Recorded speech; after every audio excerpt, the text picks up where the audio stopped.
Removing Velcro fabric without damage. Welcome to our video on how to safely remove Velcro fabric from your items without causing any damage. Velcro is incredibly useful, but there might come a time when you need to remove it.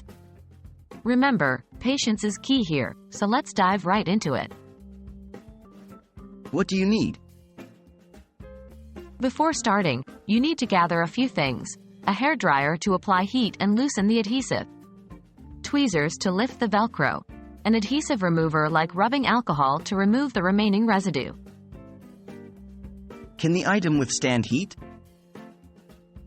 Before you start, you need to evaluate whether your item can withstand the heat from a hairdryer. Delicate fabrics or items that could warp or melt should not be exposed to high heat. In these cases, it is better to consult a professional or seek alternative methods. Applying heat.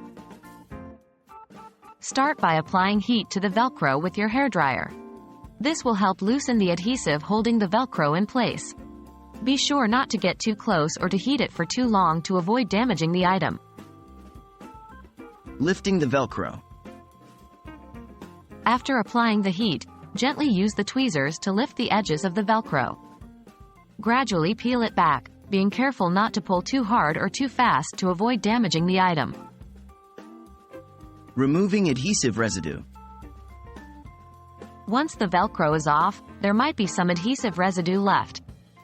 To remove it, apply some rubbing alcohol to a cloth and gently rub it over the area until the residue comes off.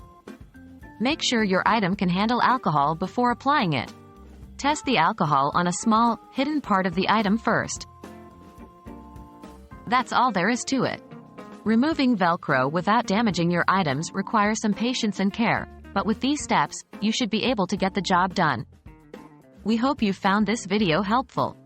Until next time, stay safe and take care of your items.